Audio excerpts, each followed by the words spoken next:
Yang pertama, sebelum kita masuk ke pembedahan isu teknokratis terkait PPN, saya ingin mengajak kita semua untuk kembali lagi ke pidato Presiden Prabowo ketika beliau dilantik di gedung DPR MPR.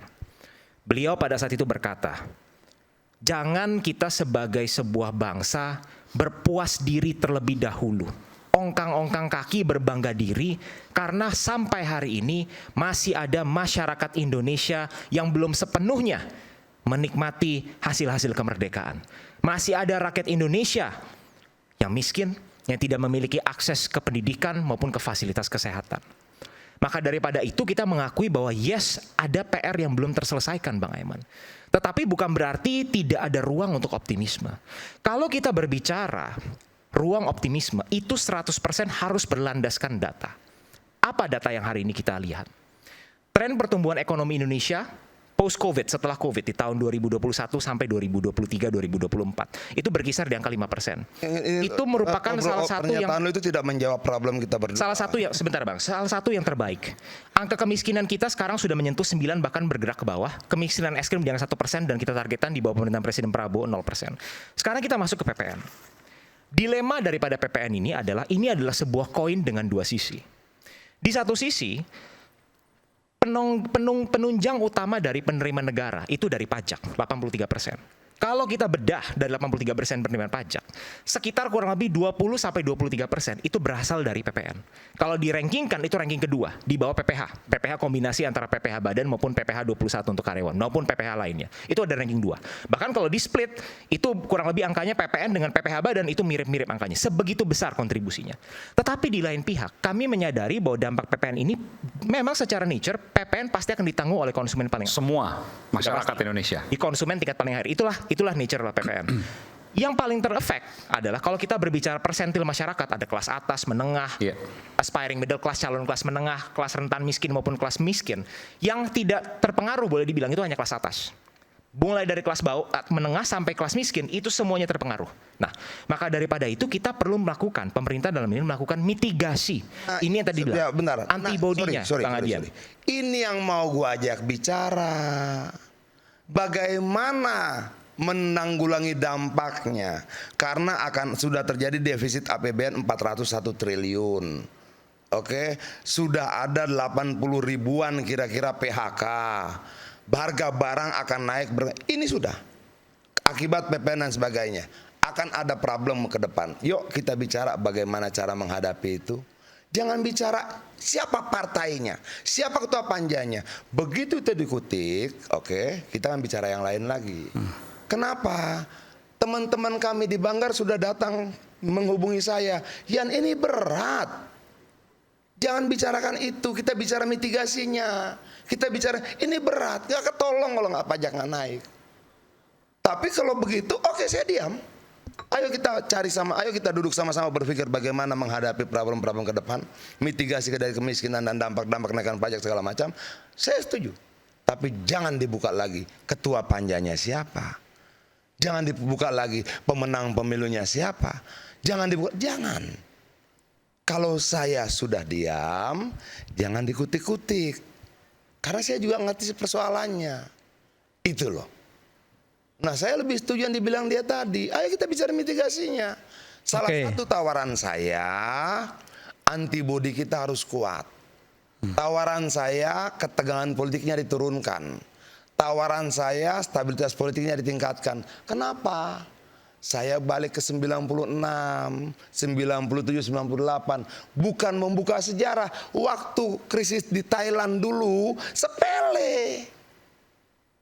Tapi jadi badai ke tubuh kita karena antibodi kita nggak kuat. Semua kembali ke mindset, Mas. Iya. Jadi artinya gini, kalau jejak digital yang disebutkan, Pak Prabowo juga punya jejak digital yang bagus ya. Artinya gini, ayo kita selain pajak, kejar koruptor, ya kan gitu. Beliau kan bilang, kejar koruptor sampai ke Antartika. Nggak usah jauh-jauh ke Antartika. Ya, koruptornya ada di antar kita kok gitu. Iya, ada di antara itu.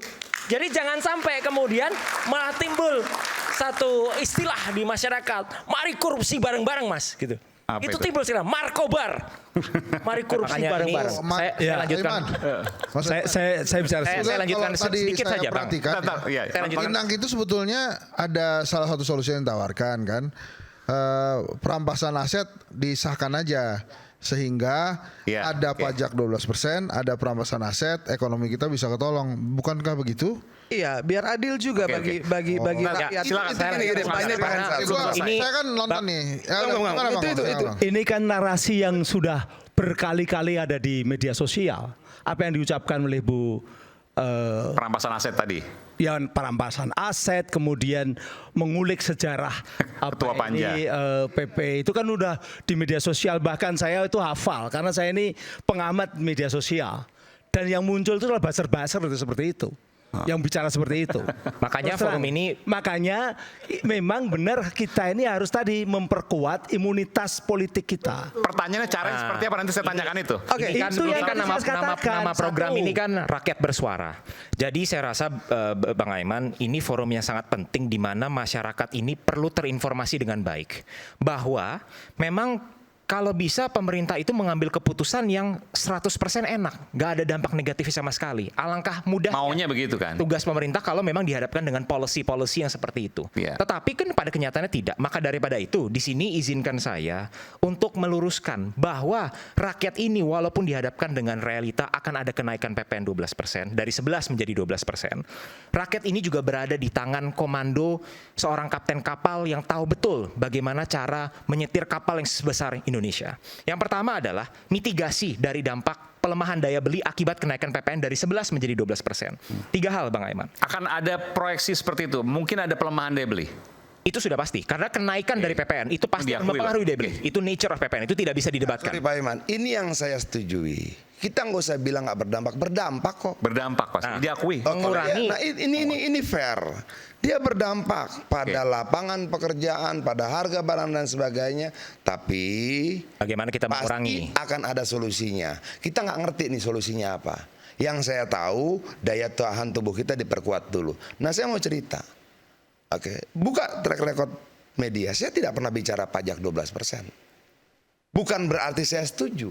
Tapi teman-teman PDI Perjuangan di Banggar menghubungi saya, telepon saya berjam-jam menjelaskan kondisi keuangan bangsa kita. Oke, sangat bagaimana? Begini, 1, 2, 3 segala macam. Yan, kalau digas lagi, rontok ekonomi kita.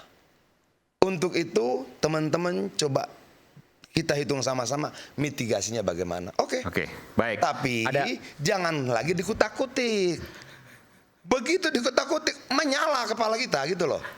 Itu. Ada 3 hal. Oke, ada 3 hal. jangan- sebentar simpan dulu, dulu. sebentar dulu. Simpan dulu. Jangan disambung dengan perampasan aset. Kita ini cuma sendirian. Ya. Ketok aja. Kita setuju, jangan dibilang Oke. kemarin ya ketok aja. Oh, sekarang Benar nih, PDIP cuma sendirian. Kan tinggal sendirian. Ada, ya betul. Iya, betul iya. juga. Sekarang Ketok Ya aja. artinya Jangan yang sendiri dianggap. koalisi Indonesia Maju yang punya banyak partai itu, Itu bisa mensahkan. harus melakukan untuk perampasan Oke. aset ini dilakukan sekarang. Solusinya seperti Ini apa? PDIP Nanti kita udah jelas kembali dukung sesaat gitu loh. lagi. Tetap sama kami Rakyat Bersuara. Oke.